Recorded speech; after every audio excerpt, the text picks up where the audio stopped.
In note 6.7, example 2, we are going to analyze the motion of an individual on a Ferris wheel. And in this problem, we are given an equation. So we're just going to interpret the equation. Going forward, we'll be able to write our own equation given some information about the height of an individual on a Ferris wheel. So the equation we're given is h is the height in feet above the ground at any time t in seconds is equal to 20 times sine of the quantity pi over 30t plus pi plus 23. And in this example, we're asked a series of questions. So the first question is, what is your maximum and minimum height as you're riding the Ferris wheel? So to think about that, I'm going to start putting some of the characteristics we'd have on this graph. I'm not going to graph the whole thing by hand right now, but we would know that because we have plus 23, that we know that the axis of oscillation is going to be at y, or h, I guess, h equals 23. So if we were going to start sketching this, we could put a horizontal line at h equals 23 to mark the axis of oscillation. Then the next thing that I would look at, because I want to know the maximum and minimum heights, is the amplitude. So the amplitude is 20, which means that the individual is going to go up 20 units from the axis. So 23 plus 20 is 43 feet, and down 20 units. So 23 minus 20 is 3.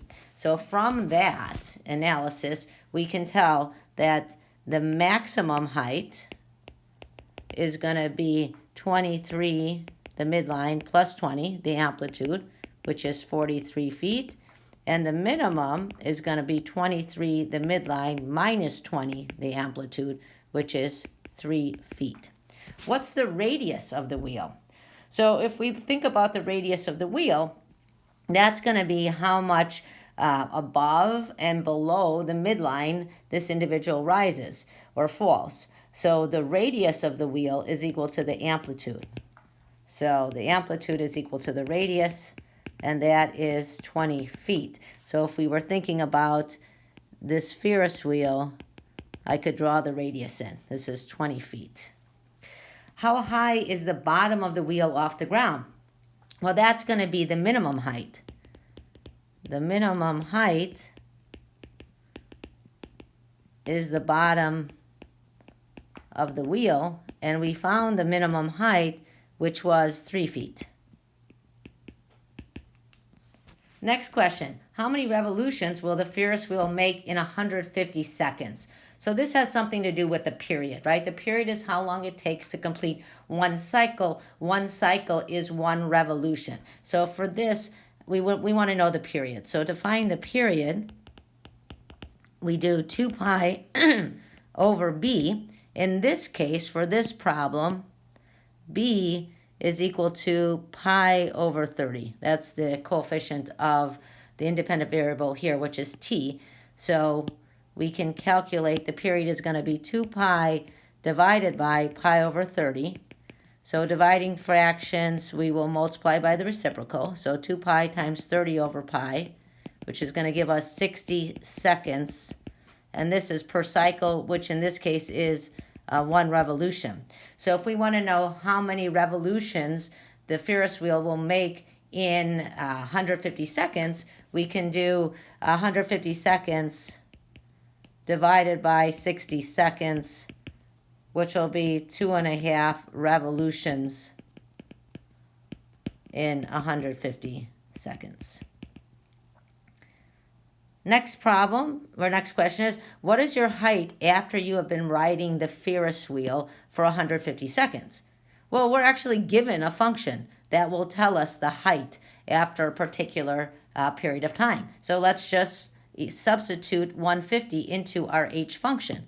So we need to find h of 150, and so we're going to substitute that in. So we have 20 times sine of pi over 30 times 150 plus pi plus 23. And now we'll figure out what, simplify inside sine. So we have sine times 150 divided by 30 is 5. So this is sine of 5 pi plus pi, which is sine of, well, I'll write it out. So this is 20 sine 5 pi plus 23, which will be 20 sine of 6 pi plus 23. And sine of 6 pi is, we go round 3 times. So 1, 2, 3. This angle is 6 pi.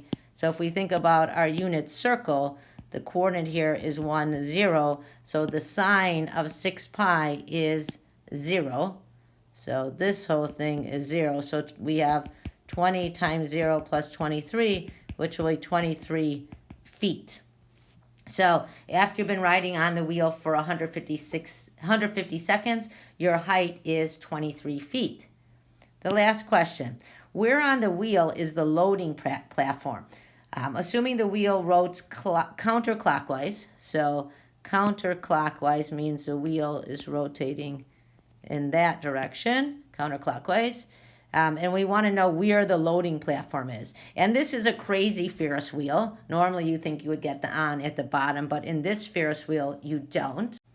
So to begin with, let's figure out how high you are when you get on. So how high you are when you get on is t is 0. So let's find h of 0. We'll just figure that out using the formula. So that would be 20 times sine of pi over 30 times 0 plus pi plus 23.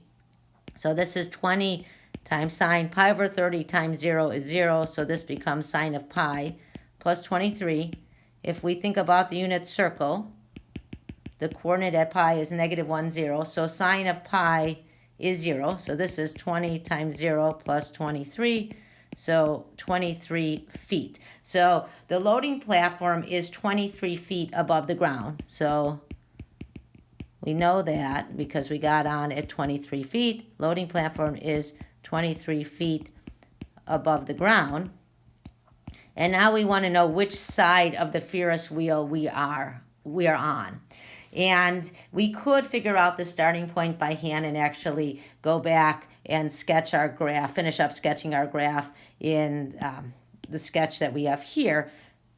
But for this problem, for today, I just want to go ahead and graph it on a graphing calculator. So here you can see a screenshot from my calculator where I actually went ahead and graphed the function. I've included details for the window that I used. I set my x-axis going from -1 to 70 because I knew one cycle was 60 seconds. I put an x scale of 15 seconds. That makes sense. If we were going to graph this by hand, we would put the x scale would be set by intervals for the key points, right? And key points are every 1/4 period, and the period here was 60 seconds, so that would be every 15 seconds. That's why I set the x scale to be 15. And then the y-axis I have going from -1, so I could see the x-axis, to 45 because I knew the maximum height was 23. And I also included the midline just so that we could see that clearly on our graph.